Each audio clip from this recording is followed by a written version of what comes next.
shall have purged the blood of Jerusalem from the midst thereof by the spirit of judgment and by the spirit of burning. And the Lord will create on every dwelling place in Mount Zion and upon her assemblies a cloud and smoke by day, and the shining of a flaming fire by night, whereupon all the glory shall be a defense, and there shall be a tabernacle for a shadow in the daytime. Hello, good morning. Welcome to Line by Line Bible Studies. Continuing in the book of Isaiah.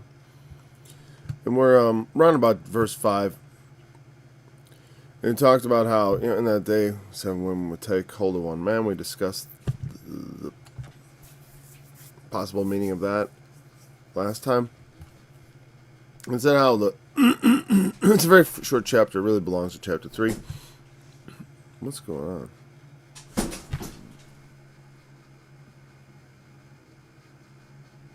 Something's trying to break in. I don't know.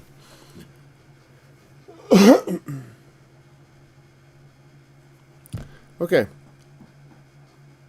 On that day shall the branch of the Lord be beautiful and glorious, the fruit of the, and so we read how, there would be, basically, it's looking at the Assyrian invasion is almost like this, not almost like this, but it is a sort of apocalyptic event for Israel.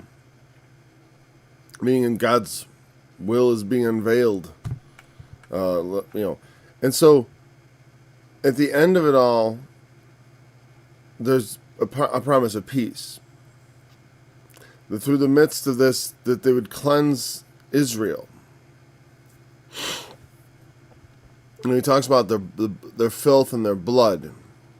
If you remember from chapter 1, where it described Israel as this, like, there's nothing but wounds and bruises and putrefying sores. And this, and the blood is an analogy for guilt. You know what I mean? It's like the guilt. It's a figure of speech because you put the blood for the guilt of all manner of sins. Meaning, you may not have a blood guilty sin, but the blood is put for the. I suppose it might say for the price that must be paid for the sin. So they have blood that needs to be washed away, cleaned, filth.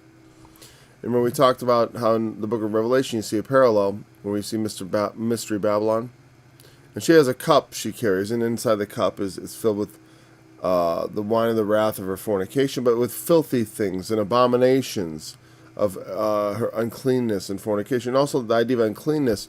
The woman's menstrual period is often, is considered an unclean thing. There are a lot of unclean things, including corpses and feces and blood. And obviously the women bleed every month, so there's an uncleanness that comes upon them in the Old Testament way of looking at things. And so this blood has to be washed away to make things clean. The way the blood is going to wash everything away is by the spirit of judgment and by the spirit of burning. And that's judgment and burning. We have this idea of burning. It goes back to the Old Testament. Now, a lot of the specific ideas people have these days, and for a lot of history, are not found really anywhere in the Bible, as far as like some of the great lengths that they go to describe the exact nature of hell and all that stuff. But we do see the idea of burning being a kind of a way of cleansing, because fire is also something that cleanses. Water and fire. Things were in the Old Testament that were dirty were cleansed with water and fire, or fire is another way to cleanse. Some things are purified by fire. Some things are purified by water. It's an interesting opposites as far as that both can purify. So the spirit of judgment, obviously, by God going forth and judging things, He's going to cause a cleansing, because, as people who fear see the judgment of God coming on people who deserve it, They take heed and fear, God's message. When we observe things, if we saw someone steal and immediately there was a bolt of lightning out of the sky, all men would fear. In fact, there are examples of that in the Bible where there was this sort of proverbial bolt from the blue to drive home a particular point, which did have that effect, which did come in that way. And so the spirit of burning, the spirit of judgment. There's a passage in the writings of Paul where he talks about, if any man's works be burned, he himself shall suffer loss, but his soul shall be saved in the day of salvation. And he's talking about God judging our works. And it's not even really talking about judging us as individuals in that case, because it's talking about judging our works as opposed to judging us by our works. It was talking about judging like the works of a man as a Christian, meaning, my Bible studies might get judged. I do all these Bible studies, right? Maybe God doesn't like my Bible studies. Maybe I'm too irresponsible and have come up with a bad, what I'm saying is somehow there's some flaw in it that I can't even see. But I'm doing it, and so I'm responsible for it. And so then the judgment, God's going to take that and he's going to burn it. It's all the effort I took. And if it doesn't, and the point is, if it's not of God, it can't abide the altar. It can't survive the burning. Whatever remains on that altar is true and of God. This is an analogy that Paul talked about. And we could look it up. And, but you just got to look up the idea of burned in the King James, works be burned. But, and he himself shall suffer loss. But the point is, we can, my Bible studies can be this exercise in futility because I haven't done it right. Now there are other things in my life as a Christian that maybe are worthy of the Lord, and so that they remain, and God will reward me for those. But if I go out and do crappy Bible studies, I'm not going to get a reward for that. I'm not going to. If I think I'm laying up treasures in heaven by doing a bad job, I'm going to be mistaken. As far as it's not like that my soul's in danger per se. At least that's the way it sounds when Paul writes it. It's not about. At least it's not about the what he's talking about is not about jeopardy to your soul. But here, and that's the idea here, is that the idea that he wants there to be survivors. The idea is not to wipe everybody out for their sins. He wants the earth to be fruitful and to bring forth excellent and comely fruit for people who are written among the living. We have the book of life, right? But there's also the idea of people who are, the book of life refers to people who are alive. And if we're written in the book, that means we live forever. But, what he's saying is after this punishment he's going to bring about, he wants to bless Israel again. He wants to wash away the filth of the daughters of Zion, purge the blood, and so that they can live in his light again. He wants to create on every dwelling place of Mount Zion, upon her assemblies, a cloud and smoke by day, and the shining of a flaming fire by night, for upon all the glory shall be a defense. Now, if you're familiar with the Old Testament, that should remind you of the Israelites in the wilderness, where they followed a pillar of a cloud by day and a flaming fire by night, a pillar of fire, and then it was a pillar of a cloud. I remember it was called a pillar in both cases. But there was a fire by night and a cloud by day to shade them from the heat and to give light by night. So he's going to guide them or play, what it says, actually, he's going to create on, as he guided them in the wilderness, he would create like permanent fixtures of light and protection. Upon all the glory shall be a defense. What he's saying is, I will rebuild the kingdom, defend it, and protect it. And there shall be a tabernacle for a shadow in the daytime from the heat, and for a place of refuge, and for a covert from storm and for rain. Tabernacle meaning a tent. There's going to be a tent.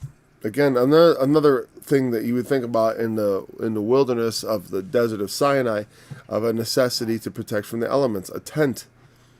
He gave them a pillar of fire by night to guide them into darkness, a pillar of a cloud of smoke by day to shield them from the sun, and also to show them the way to go because they would follow it. And let me look at this. Glory shall be a defense. I think that's a proper. I just want to use my Bible instead of. I sometimes even though it's right at my fingertips on Google, I just rather crack open my Bible. Because I'm pretty sure on this one I'm going to have a note. In my line-by-line Bible studies, the audio ones, I do it almost exclusively from my Bible. And I kind of miss my notes sometimes. As far as for just to be able to check. I can't see. Alright, so. A defense. Didn't have a special note. That means it's probably translated satisfactorily. Okay, right. Chupa. Defense is a canopy. Not translated defense anywhere else. Occurs only here in Psalm 19 and Joel 2. Joel 2:16. I'm just curious. Hosea, Joel, Amos is the order of the minor prophets. So it's Hosea, Joel, Amos, Obadiah, Jonah, Micah, Nahum. Alright, Joel 2:16 so. I'm just curious. Oh yeah. Let the bride come out of her closets. See, it's the bridal canopy.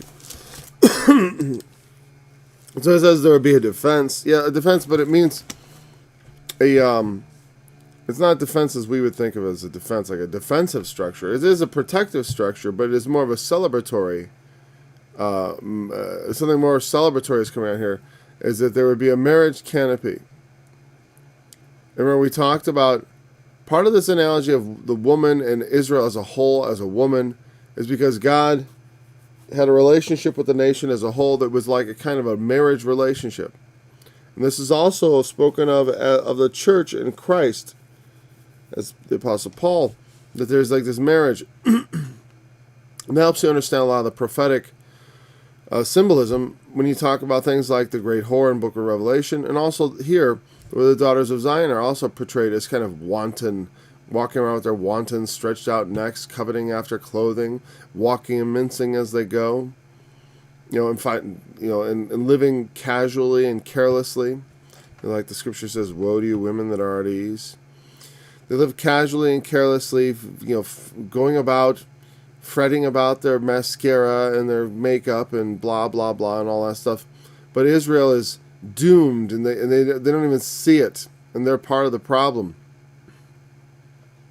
And God promises to come, and part of what that is that we've been betrothed to Christ in a spiritual sense, as Paul says, as a chaste virgin, meaning, and He is going to return expecting to find us as a chaste virgin.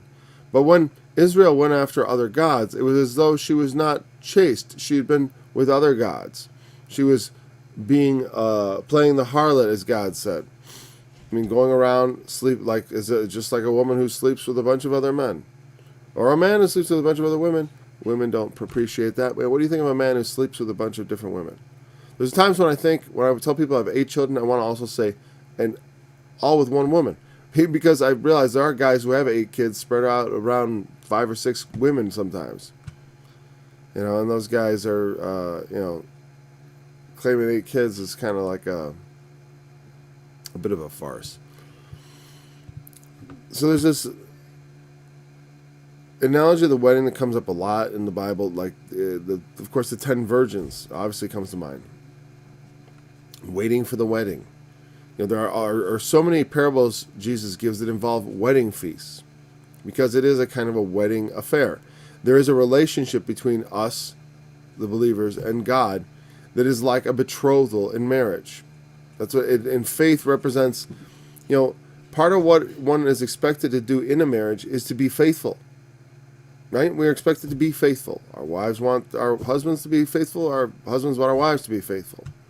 Right? Well, what does it mean? Faithful. The other day I was thinking about, we think about belief. We believe. We think believe means we believe in God existing, which is such a weird thing to say you have faith in Him. Because to keep faith with someone means to stay in an agreement. Because that's essentially what you have with God. It's a covenant, the new covenant written in the blood of Christ. I'm just saying that, but it's all about the blood of Christ. The new covenant is I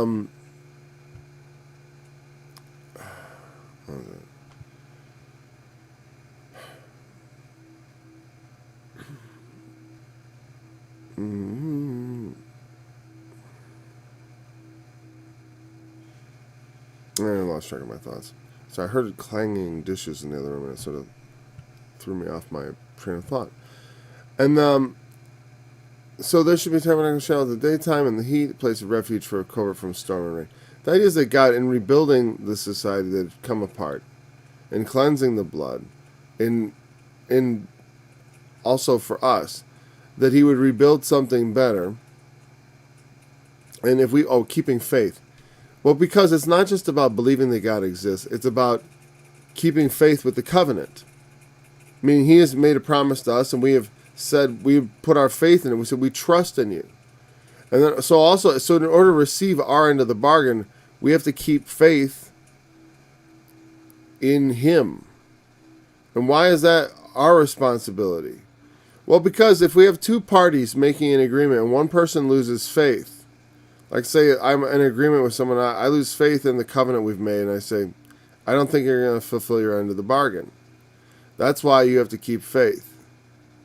Because part of what people, when they lose, they don't believe in God, but what it really means as far as the covenant goes, since they don't believe in Him, it implies they believe He will not keep the bargain, and so they've lost their faith.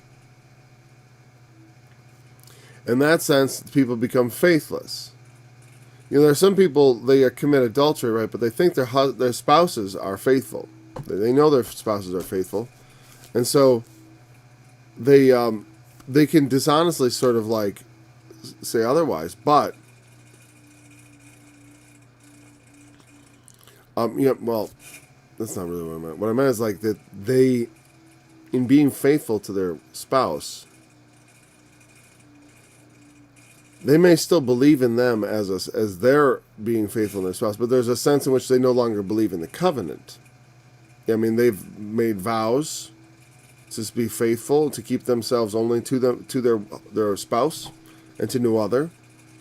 And now they've breached faith.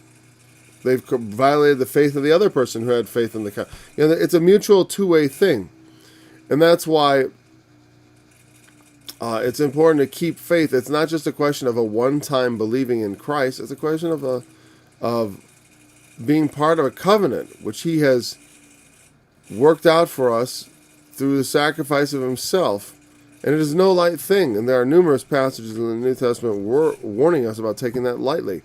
And it results in the great apostasy of Revelation and the great whore character, which is very similar to this woman here, who discovers at the end of the day that she's just been ravished and she's pregnant with somebody else's child. She hasn't been waiting for the bridegroom. And He comes to make the great society that humans have longed for.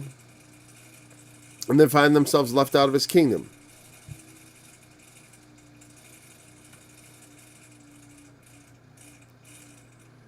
But God has promised that after all that, there would be a time of blessing in the world in which He fulfills many of the promises He has made. Because there's many ways in which, Isaiah prophesied these things, but Israel did not experience the full measure of the blessing which God had promised. And so it yet remains that God must fulfill His word and bring about the full measure of blessing as He had promised. All right, so now we're going to continue to chapter 5. Let me have a little water. Let me have a little coffee. This is not water. What this is, and I'm thirsty too, and ladybug. Asian lady beetle, actually. I can tell because they're in the house. Now I will sing to my well-beloved, a song of my beloved, touching his vineyard. My well-beloved hath a vineyard in a very fruitful hill.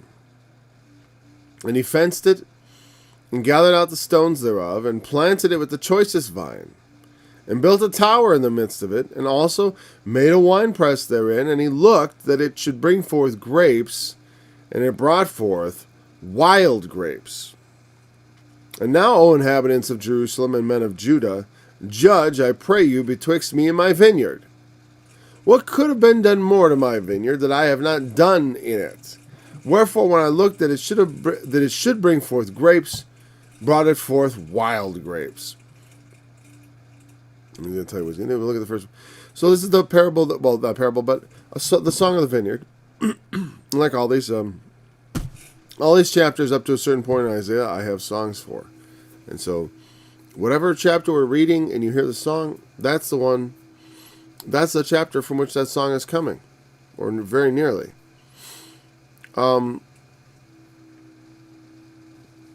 So, he's giving this idea of, he'll tell you what the vineyard is. The vineyard represents the house of Israel and the men of Judah. You know, he says the vineyard of the Lord of the house is the house of Israel, and the men of Judah are his pleasant plant. Because Israel is still, though there is a divided kingdom, there still is a whole that needs to be mended. They be divided into two, but still there is the one, the kingdom, which God has brought to bear.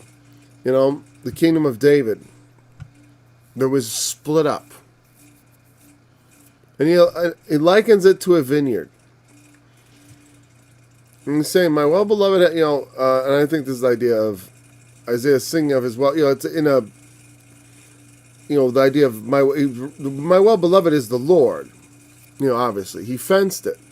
He had this fruitful hill and good soil, good drainage. Everything's perfect. Perfect place to plant a vineyard. So he plants it and puts a fence around it, protected from animals and intruders. Takes out the stones. You know, sometimes you get big stones in the ground. You got to clear it up, right? Now, help. Little gravel in the soil never hurts. As far as for drainage, not too much, especially small. You know, vermiculite and stuff. Anyway, so he gathers out the stones, picks good stock, choicest vine, built a tower in the midst of it. You know, for again a further defense. Look out! One more, a defensive tower. Goodness. And a wine press, you know, tower with a wine press, just grapes, wine press right there to make wine. Everything's exactly as it needs to be for a proper vineyard. And he looked at it, should bring forth grapes, and it brought forth wild grapes. He did all this stuff. He prepared it, made it nice. And instead of bringing forth what it was supposed to bring, it brought forth wild. And that's a strange thing, isn't it? It's a strange thing. You know, it's not only strange in the fact of nature. Like if I go out and plant a garden, and I plant a bunch of whatever, and something else comes out, I'm going to be somewhat surprised. If I put, like I have on my porch right now, I have a red seedless grape I was going to plant. And, you know, I'm going to plant it, and what if it came out seeded tiny little wild grapes? I have wild grapes. They're like really small and bitter. Well, sour, actually, very sour. Not particularly sweet.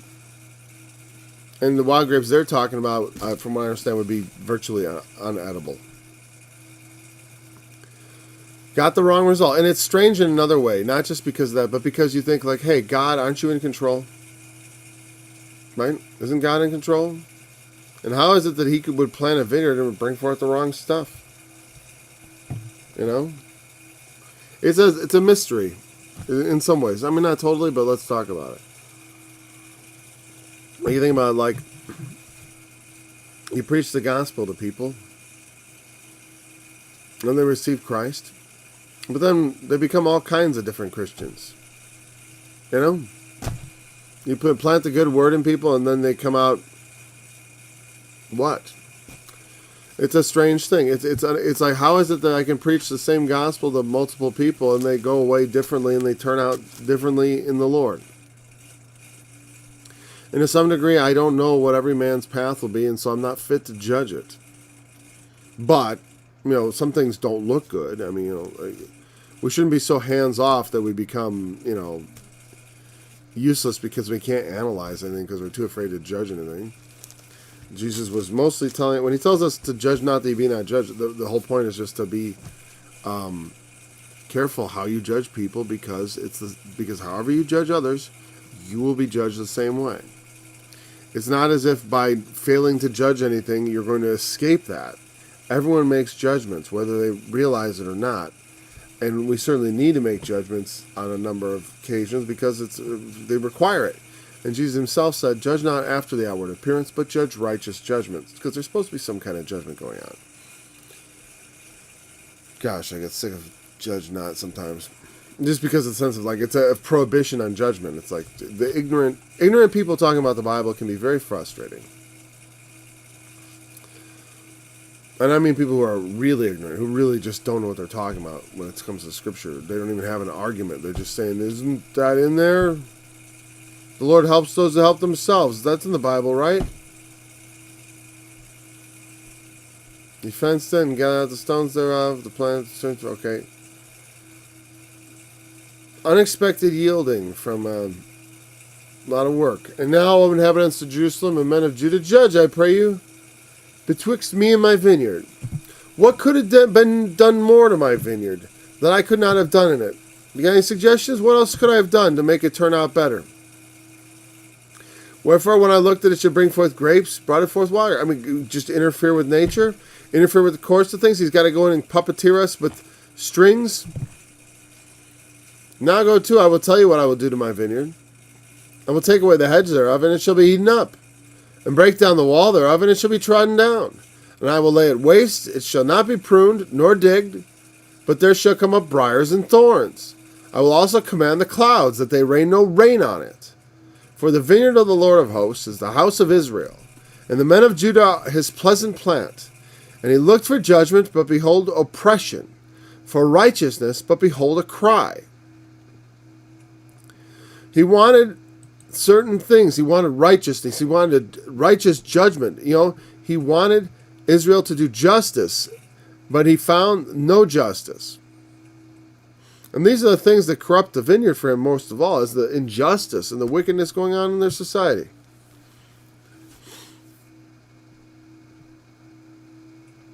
Instead of judgment, oppression.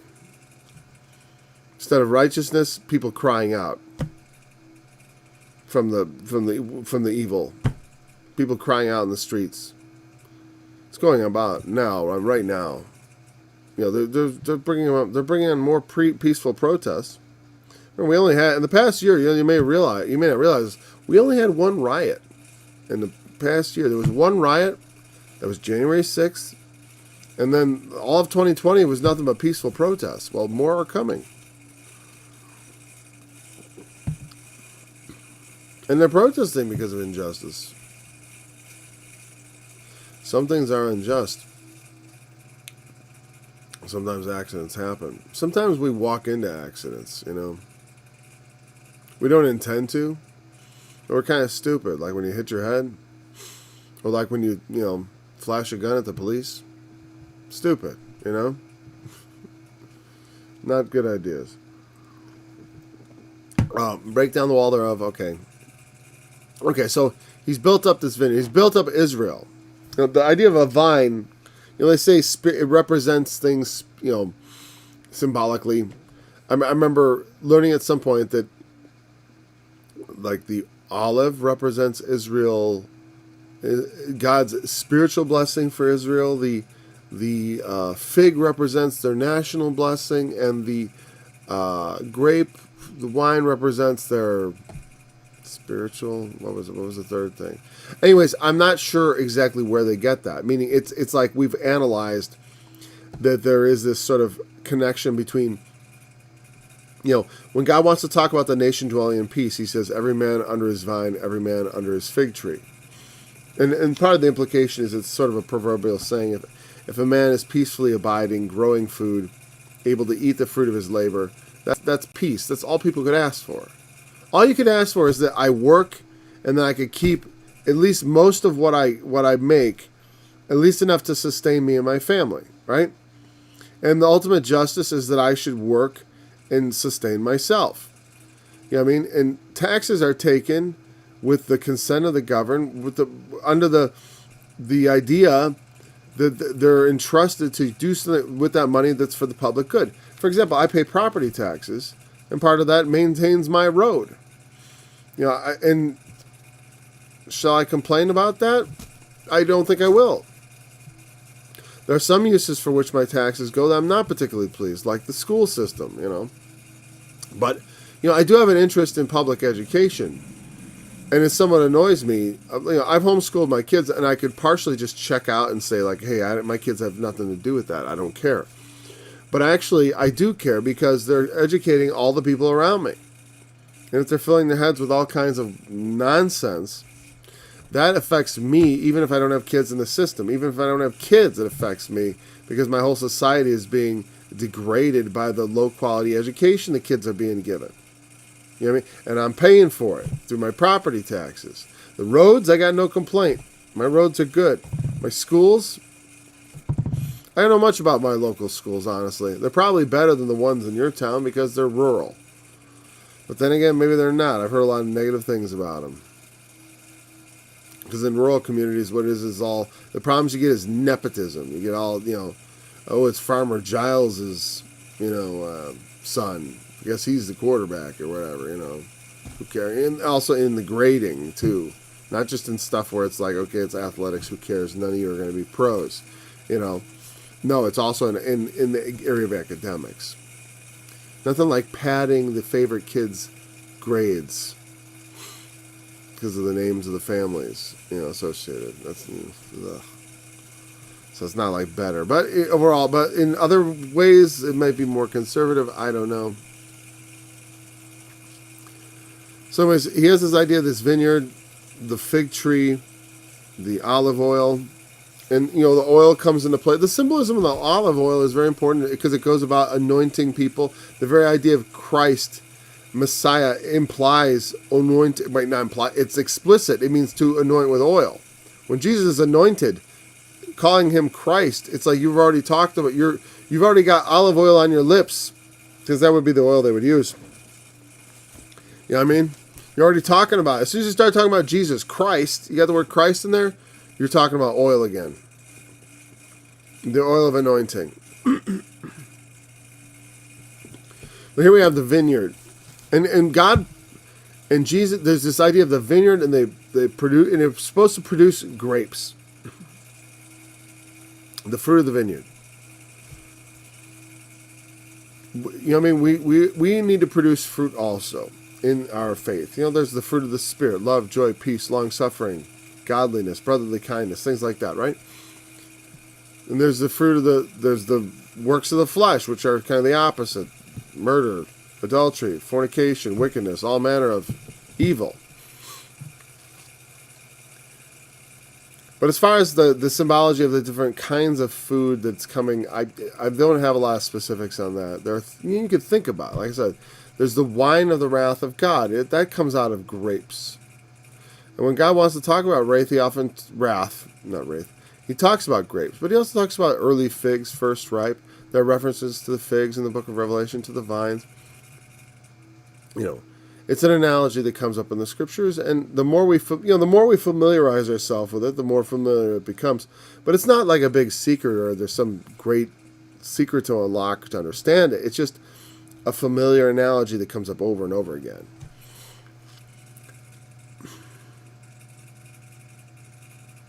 So why is God's vineyard bringing forth? And you could say, well, Paul, you never exactly answered the question. Well, I'm just posing the question. Why? How could this happen? How could God plant a vineyard? And, it reminds me of the parable of tares, where it says an enemy has done this. Now, obviously, God has to know about the enemy. Because, and a lot of times these questions, like, atheists are cute because they'll think like, see this, look at this, internal contradiction. God isn't all-knowing. I can go to Genesis 1 and say the same things. Adam, where are you? What happened to Abel, Adam? Or what happened to Abel, Cain? Where's your brother? Where's Abel? Like he doesn't know. And the same thing, he's asking the question here. Hey, I was looking for grapes and it brought forth wild grapes. How did that happen? It's a rhetorical question for the reader. It's rhetorical. I don't know. I mean, we kind of know. We know what the fruit is, right? We know what the fruit. The fruit was idolatry, evil, wickedness, injustice, crime, all those things. That's the fruit. It's supposed to bring forth good fruit, grapes, sweet things, righteousness, holiness, kindness, brotherly kindness, etc. Right? It's supposed to bring forth good fruit, but instead it brought forth wild fruit, inedible, things he doesn't want to eat. You know what I mean? Unpalatable. Justice is the kind of thing God finds succulent and sweet. Injustice is the kind of thing he finds sour and disgusting. You know what I mean? So he plants a vine expecting the sweet fruits of righteousness and holiness, and instead he gets the bitter fruit of wickedness and evil.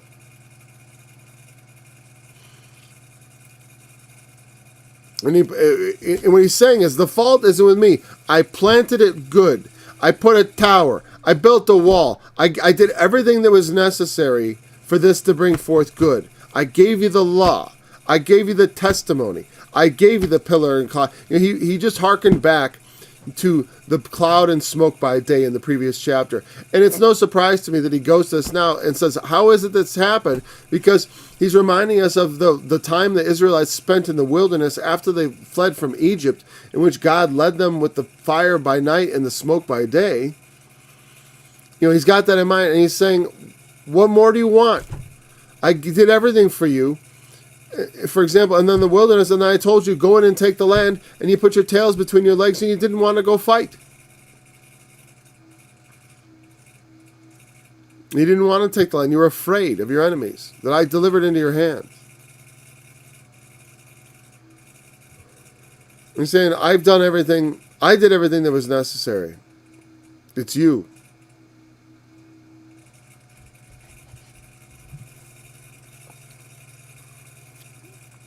Could God do it? Yeah, sure. He could take us by the hand and guide us in it. But he did that. Here's the thing, is sometimes we get taken by the hand, we get guided, and we still screw up. Israelite had been, I took you by the hand and led you through the wilderness. It literally says he took them by the hand in another passage. I took you by the hand and led you out of the land of Egypt. You know what I mean? What more could I do? And they grumbled. They murmured against the Lord. As he's taking them out, as he's doing wonders before their eyes. It says a lot of times people don't get it. They think, oh, if God was right here, I'd be all right. You know what I mean? Like, if I just had a bit more of a sign, I'd be so much more faithful. No, you wouldn't. Faithless people don't. No amount of signs makes people more faithful. Though it does sort of, it can have an effect. It can have a fear effect, sure.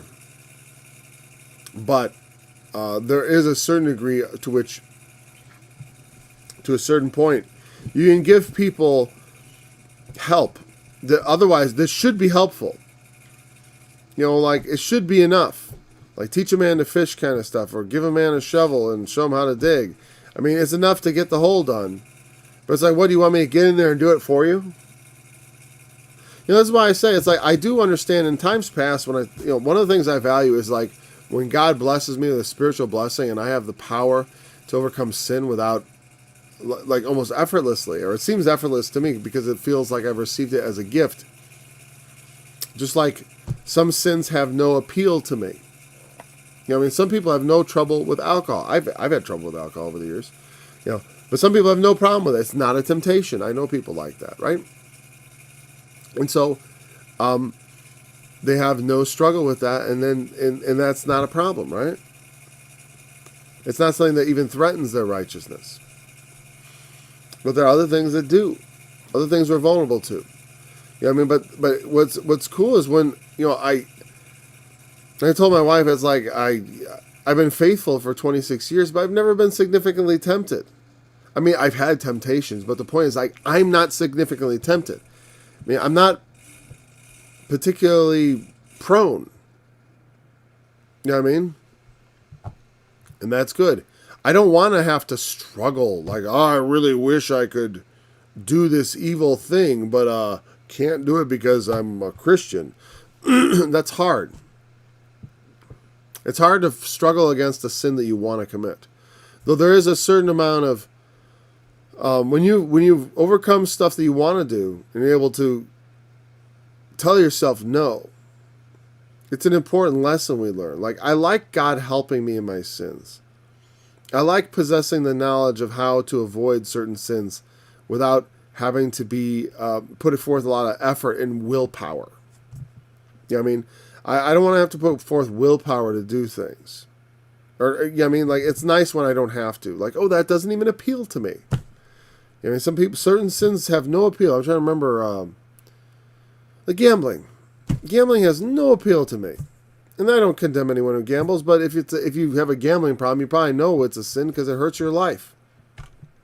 If you have a problem. If you don't have a problem, it's probably, like I know people who buy those scratch-off tickets once a week or whatever with their paycheck. They buy a couple scratch tickets and scratch them off and win $5 or whatever once in a while. You judge for yourself. It's a conscience thing as far as I'm concerned. Well, here's the thing. To me, it's just throwing money away. I have no. It's not even. I've never even been tempted to join a pool, like those where they put those pools together like at people's workplaces. I remember in high school, there's a guy who would do a card with a pool and he collected the money and he was doing gambling in high school, hustling a bit. Right, I never felt, I'm like, no, I don't feel like buying a square. I never liked bingo, and I don't particularly enjoy any of that stuff. I have no interest in it, and I don't judge people who do. I don't. I just don't have any interest. It's nice, but it's not virtue. Here's the thing. I don't judge you because I'm not virtuous. I just don't like gambling. I have no desire.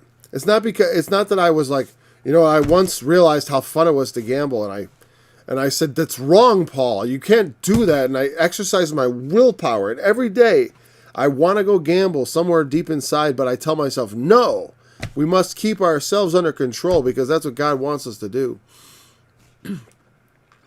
I don't do that, But I do that with booze. I have to tell myself, whenever I pass a liquor store and I think like, hey, I want to buy some booze, I got to think, no. No, I don't. I don't mind drinking a bit, like at holidays and stuff. I don't mind people. I don't consider myself an alcoholic that I can't drink. But I don't buy alcohol for myself because I know it can lead to trouble. Because the buying stuff. Shouldn't buy it. And sometimes people leave and I'll, leave it here for a holiday and I'll drink it, but it's like I know that if I buy more, I'll keep buying more. So I just stay away. You know what I mean? So I got to tell myself, when I drive by, don't buy any. When I have a holiday and someone offers me a glass of wine, I can say, sure, thank you. I don't mind drinking. I don't have a problem with it itself, but it's like it can become a problem. I know how it does because I dealt with it for years. You know what I mean? And so the point is, you shouldn't judge me if I have a desire to drink. Yeah, because we all sometimes have desires. And it may not I'm not talking about a shameful desire or a sinful, like, hey, I just mean oh yeah, I'd like that. I enjoy it. I do. You know what I mean? And I don't mind enjoying it, and I'm not saying you can't enjoy it. Just like with the scratch-off tickets, I'm not saying you can't enjoy it. But of course we know that in excess, both these things can become sins very easily. And you can slip into that slippery slope very easily. If you don't have a problem with gambling, you shouldn't play around with it and mess around. If you don't have a problem with drinking, you shouldn't mess around with it. But the point is, it doesn't require virtue if you've got no temptation. If there's no temptation to drink, I don't like that part of it. In fact, I don't have a temptation to drink so much as whatever. Occasionally I get tempted to go buy alcohol. You know what I mean? It's like, I don't feel myself like this drink hound. You know what I mean? Like, I get a drink all the time. Never been like that. My drinking issues were always like evening. Like drinking in the evening before bed. A lot of people have that problem. Well, I don't even know if it was a problem all the time, but except I don't like it for health reasons and other reasons.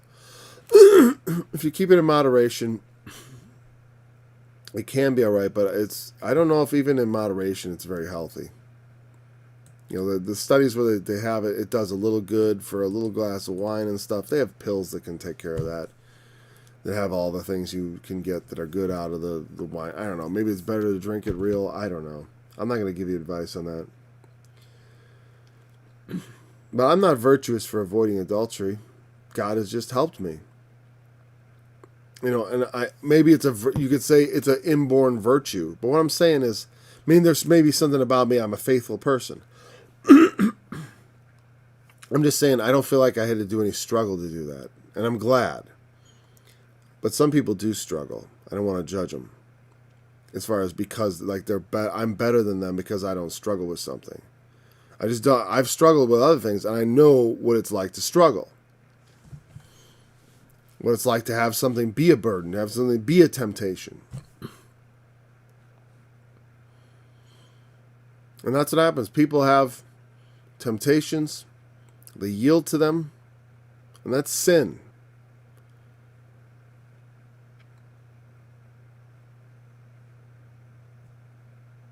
I feel slightly confused. Why was I talking about that in relationship to this? So we read he's going to take away the vineyard, the hedge, sorry. That's what he's going to do to the vineyard. He's going to take away the hedge. Let it get eaten up. And break down the wall. We see him protecting it. Helping it bring forth fruit. God does protect us and also helps us bring forth the good fruit. He leads us in the paths of righteousness, as it says in Psalm 23. Lead me in the paths of righteousness, the psalmist asks. In hopes of being led. Right? I want to be led by God. I want God to take me by the hand and show me. But God also wants me to be able to, if left alone or somewhat alone, he never entirely forsakes us, but in a moment of truth where it's up to me, then I should choose righteousness.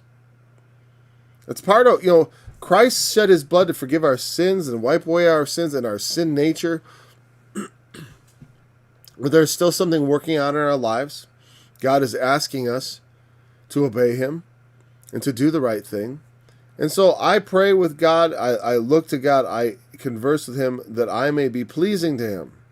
That's part of what it means to be a Christian, is to have a relationship with God that seeks to please God. To be in communion with God. Communion just simply means fellowship. The word, union and all that, community union. Fellowship, community union, communion. I think it's community union. I don't think it's co-union, because it's like saying co-togetherness. It's a bit of a, you don't need to stating it twice. It should not be pruned or digged. Trees and plants benefit from pruning and from digging around them and putting fertilizer. Digging refers to the fertilization process, the way they would dig around and put manure in the whole ground there, perhaps fish. But there shall come up briars and thorns. I'm not going to weed it. I'm going to just let nature take its course. I will also command the clouds that they don't bother raining. The analogy is getting, more than just, at first, up until that point, you're all human. The analogy is very human. I built a tower, I put a hedge, I'm going to do this, I'm going to do that. But now, I will command the clouds. Why? Because the vineyard of the Lord of hosts is the house of Israel. Because we're talking about God here, not just a man. He is the owner of the vineyard. It's his vineyard. Israel belongs to him. And he can take away the rain. The rain is one of the most basic blessings you could ask for. He causes it to rain on the just and the unjust.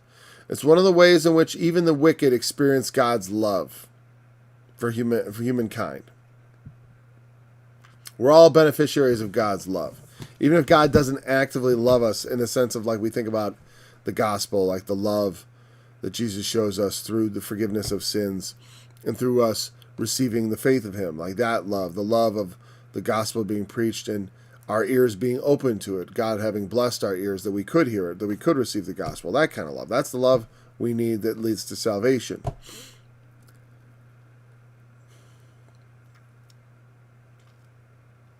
I mean, that's the aspect. I want God to be looking at me in that way. I want him to be looking at me with the eyes of love. And what I want him to see is someone who is legitimately trying to be obedient, or legitimately wanting to be obedient. Because God sees the heart.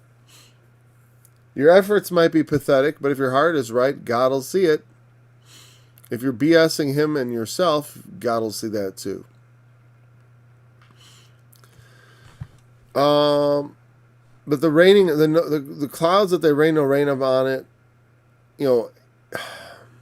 Also, it makes it, that cloud of smoke by day. The cloud, he will send forth the rain, the former and the latter rain. The sending forth the rain is always a critical thing that God does that indicates his favor towards people, or his restored favor. When he takes it away, look at the book of Revelation. What is one of the things that the two witnesses, one of the powers they're given, the plagues they're able to smite the earth, that it should not rain in the day of their prophecy. Holding back the rain is one of God's most stark ways to indicate his displeasure. When he takes away the water, because it's so critical. Remember, one of the things Jesus promised us that if you'd believe in him, you'd have a well of water in you springing up into everlasting life. That was the woman at the well in John chapter 4. It's one of the things he promised was a never-ending source of water.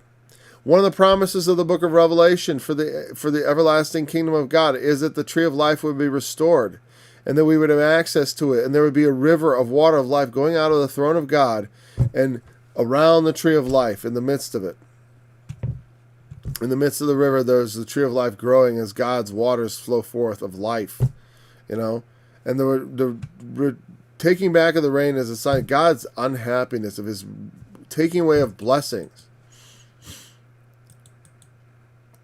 If we want to be blessed, we want to bring forth the fruit. And these fruit analogies, of course, should be very familiar from the New Testament. Jesus talks about, you will know them by their fruits. By their fruits you will know them. Every tree that bringeth not forth good fruit is hewn down and cast in the fire. Because the point of having these trees is to bring forth good fruit. The point of having the vineyard. The tower, the fence, all this stuff only serves one purpose, to bring forth good fruit. If it doesn't bring forth good fruit, what's the point of the tower? What's the point of the fence? What's the point of all the effort into the dunging? What's the point of anything?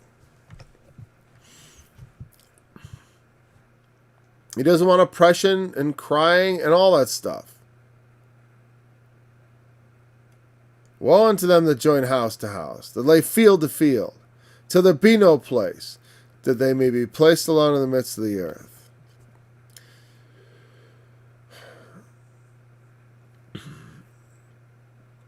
In mine ears saith the Lord of hosts, of a truth many houses shall be desolate, even great and fair without inhabitants. Yea, 10 acres of vineyard shall yield 1 bath, and the cedar and homer shall yield an ephah. Woe to them that... Okay, so first of all, woe to them here. There's a series of woes that are given here in this chapter. Woe to them that go house to house. It's leading into the woes of Isaiah. Woe to Ariel. Woe to the Valley of Vision. No, the burden of Valley of Vision. The burden of Babylon. The burden of Nineveh. Woe to Ariel. Woe to the crown of pride. Woe to the foolish children. That's later. Here we have, woe to them that join house to house. They field to field, till there's no place to be alone in the midst of the world. God is indicating that sometimes this crowding of people is not good. But it's good for man. In Genesis he said it's not good for man to be alone. And he's right. It's not good for man to be utterly alone. But sometimes men need to be alone. I know this because Jesus Christ himself would go off to be alone. He would go off to be alone. If any man could just seal himself off from people and not have to deal with them and stuff, it would be Jesus. He used to go off alone. People need a place to be alone. A lot of times the prophets were spoken to when they were alone. Not that God can't not that he can't talk to you in the midst of a clamor, but the thing is, can you hear him? With all the distractions, if God speaks, will we hear? I like being out in the country. Sometimes I just love going out in the quiet at night and looking out into the emptiness I love living in an empty place. I'm not alone, but I mean, far away from. It's not neighbor. You know, and there's something. I don't like it. It has benefits. I mean, there's a lot of benefits to living in cities. Of course, that's why people do it. Everything's close. Everything's nearby. It's where all the things are happening. Jobs, all kinds of stuff.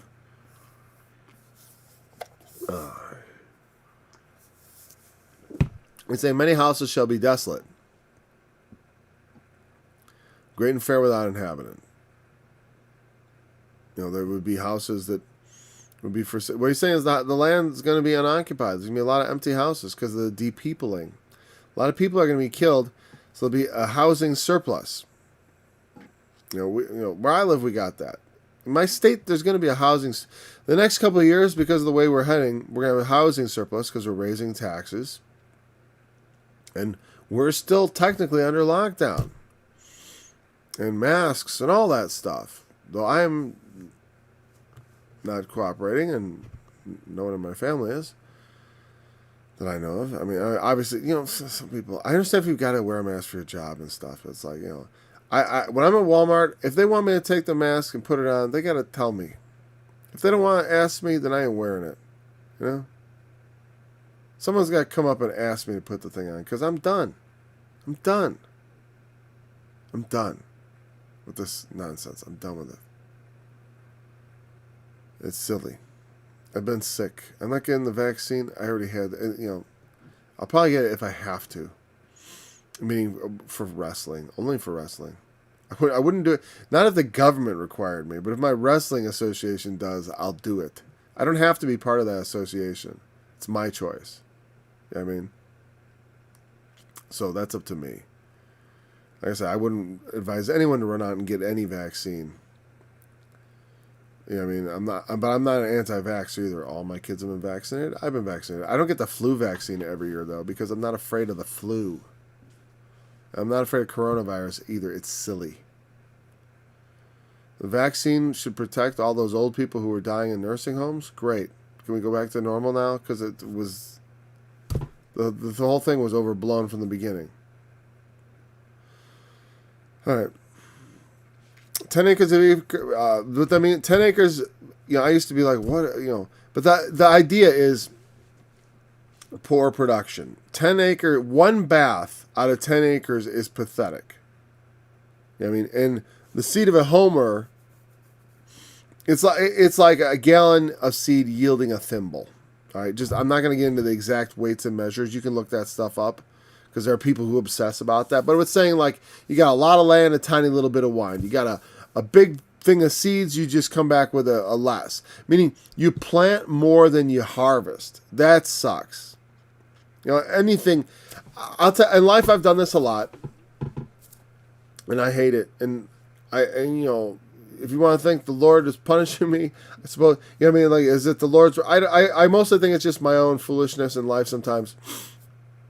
But sometimes I'll put more energy into projects than they're worth. I'll put more energy into things and I get shorted. It sucks when you go out, you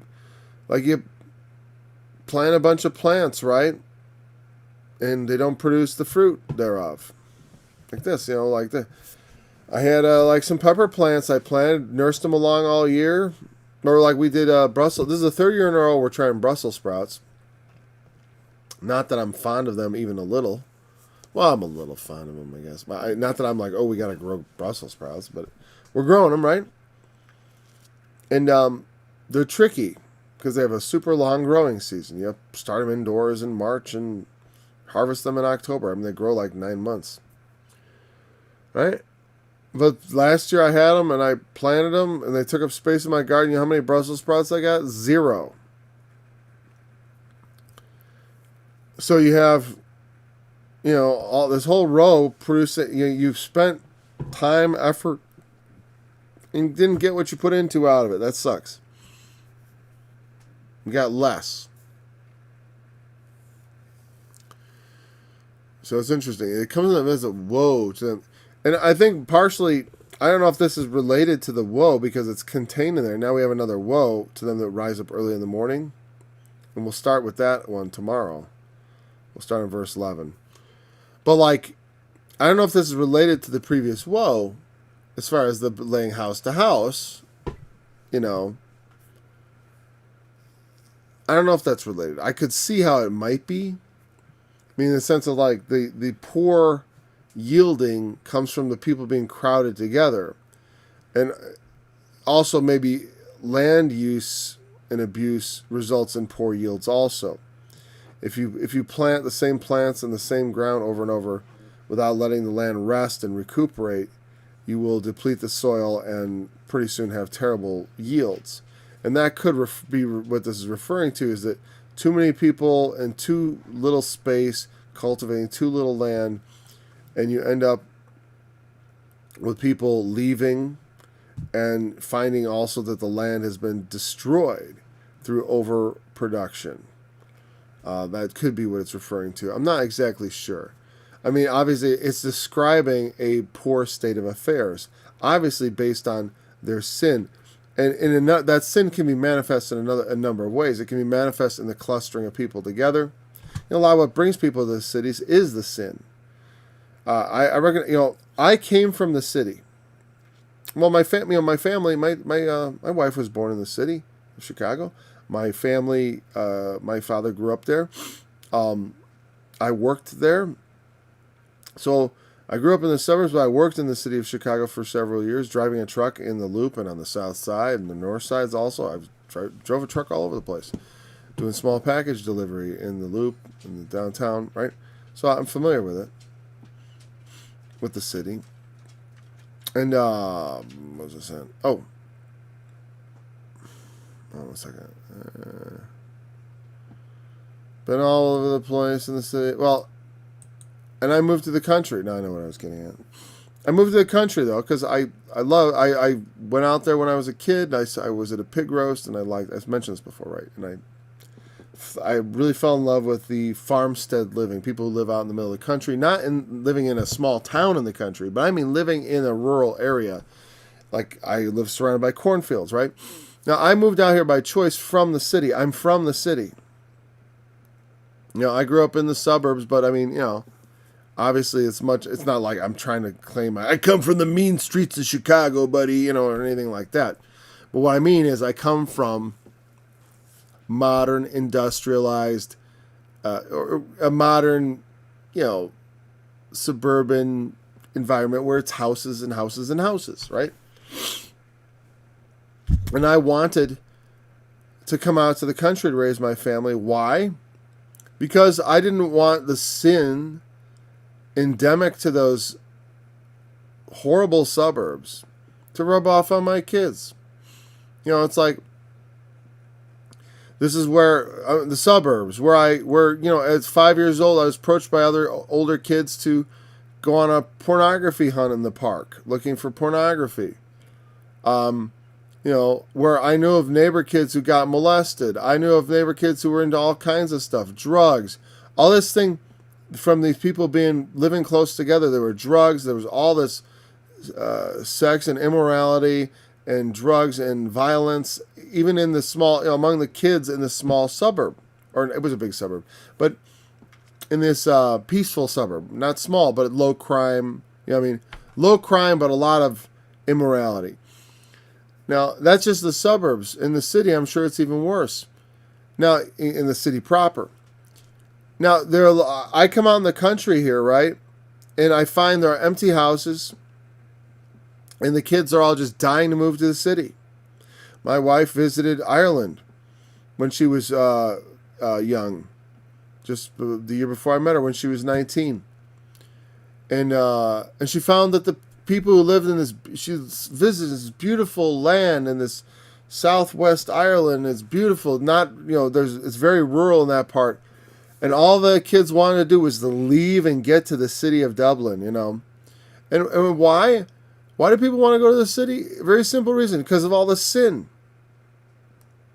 They want to go there for the sin, the partying, the sex, what's attracting people to them? Not everybody. But what I'm saying is that's a lot of what's drawing people in. The excitement and the fun of the city is immorality. I mean, it's the dens of evil that you can find. I mean, I never remember going to the city as a teenager where we weren't up to some sort of no good or looking for some place that was no good. You know what I mean? So, anyways, so that it represents these dens of evil, and the kids in the country are longing to get away from the boredom of the rural area to where house is upon house, and neighbor is upon neighbor, and corruption is upon corruption. That's where they want to be, where the action is, because they haven't, because you can raise a kid in the country, but that doesn't necessarily mean they're going to appreciate it or love it. I've tried to ingrain in my children an appreciation by telling them and also by exposing them. That's one thing I would say about raising your children. It's like, don't over shelter them. They need to be exposed to things. Not wantonly and not stupidly. You don't just expose your kid to things like, like I'm not a big fan of the throw a kid in at the deep end school of teaching. That's one way to teach a kid to swim, throw him in at the deep end. Yeah, you can teach a kid about sex by handing him some dirty magazine too. That's not how it's done usually though. Like among the wise. The wise don't just throw pornography at children to teach them about sex. It's not exactly, what I'm saying? Like that's not how you learn.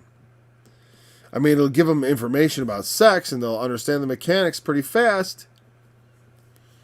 But that's not proper education. You know what I mean? And maybe throwing them in at the deep end is good enough to learn swimming. Sure. If I don't, people. I have this reputation among certain people as being this hard ass and stuff, but it's like I have such a gentle style in so many ways. It makes me laugh, and I don't usually try to correct people's misconceptions on that front, actually. Because as anyone who's actually really close to me would tell you, it's like, I usually err on the side of permissiveness. I do, because I have more faith in what I believe in than I do fear of things that might corrupt my children. I'm not worried about preventing them from being corrupted so much as I am just confident in what I believe in. My confidence in my Lord is what they need. To be, that they see that. As opposed to the fear of like some powerful, I'm afraid of the temptation, and so it's powerful. It becomes attractive. When your parents are afraid of something, it makes it attractive to the child. If there's a sin that they seem to be afraid of or like too taboo, they're like, well, what's that all about?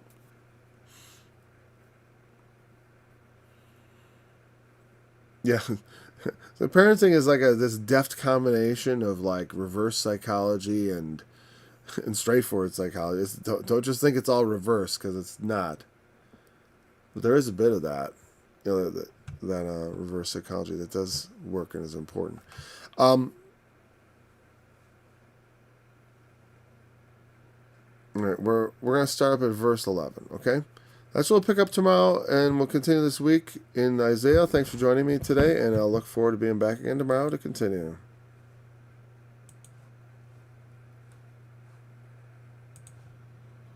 Shall have purged the blood of Jerusalem.